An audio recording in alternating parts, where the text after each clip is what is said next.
Hey guys, in today's lesson video, I'm going to talk about what Butch Harmon taught me personally. And if you guys don't know who Butch Harmon is Tiger Woods' old golf coach.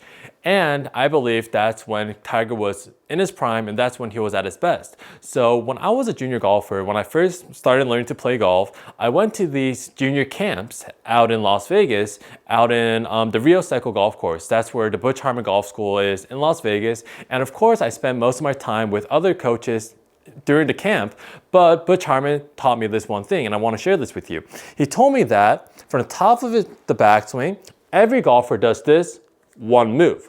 So before I talk about this move, let's talk about the swing fault that I personally had. So from the top of our backswing, just like most amateur golfers or most junior golfers, from this position, I fired open my body really quick. We call this the old, as Tiger Woods says, the Olay move. So from the top of our backswing, just like a little dancer, I went Olay, and then I went into a position where the club and my arms were left behind and my club face was wide open. From this position, personally, I kept the face wide open throughout the whole golf shot, and I hit a lot of nasty slices off towards the right, causing me to lose a lot of distance. So what Butch Harmon taught me is that at some point, we have to square the club face in the downswing, but it doesn't matter when we square up the club face. So what I mean by that is that he told me that from top of our backswing, we have to point the logo of our glove away from us in this position right here. So we're just twisting the grip.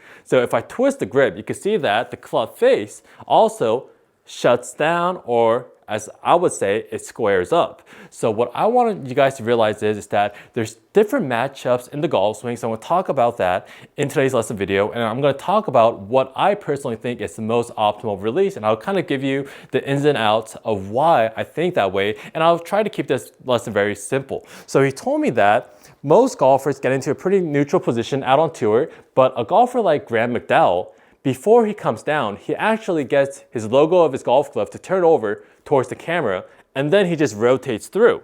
So that'll look something like this. Top of your backswing, logo of your golf glove, turning over towards the camera, and then just rotating through. So that's one way of doing it. So in transition, before we start our downswing, we're just going to square up the club face and then just come down.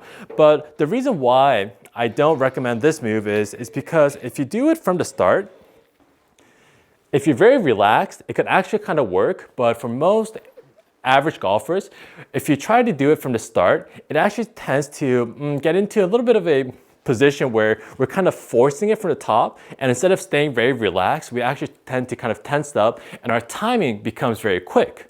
The second type of golfer that does this is they actually create that motion at the top of their backswing. So the first one was a neutral position at the top, and then before we started our downswing, it was twisting the grip. Now the second type of golfer is like a golfer like Dustin Johnson or like a Victor Hovland.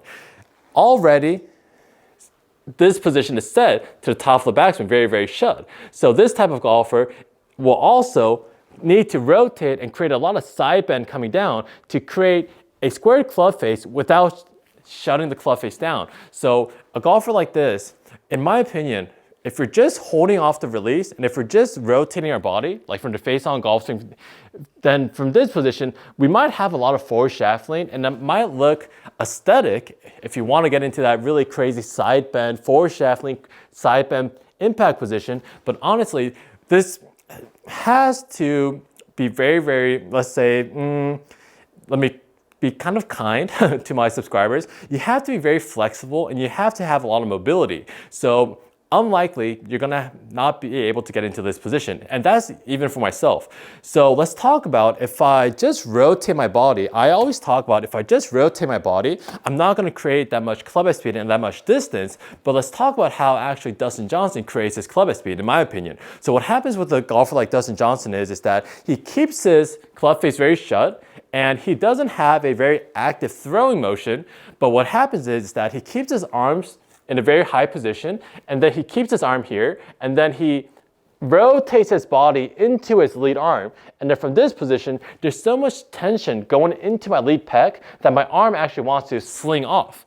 That's how he creates his club head speed. So whether he's thinking about it or not, it's a very It's not an easy move. That's why I don't recommend it to amateur golfers. So what I want you guys to do is follow some type of my approach. It's actually feeling like we're throwing the club towards the target. So what that's gonna feel like is that from the top of our backswing, instead of just pointing the grip end towards the camera from the start, I'm gradually doing that motion towards the golf ball in this position right here. So what I want you guys to feel is that I want you guys to feel from the top of our backswing, it's gonna feel like our logo of our golf glove points towards the golf ball.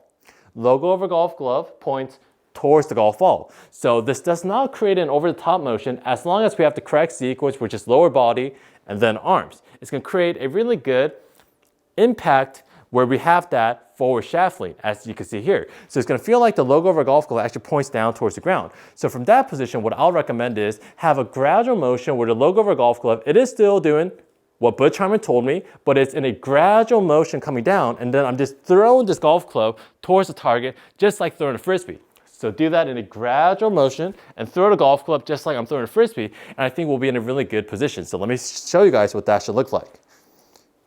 Gradual motion, throw the frisbee. That's exactly what we need to feel.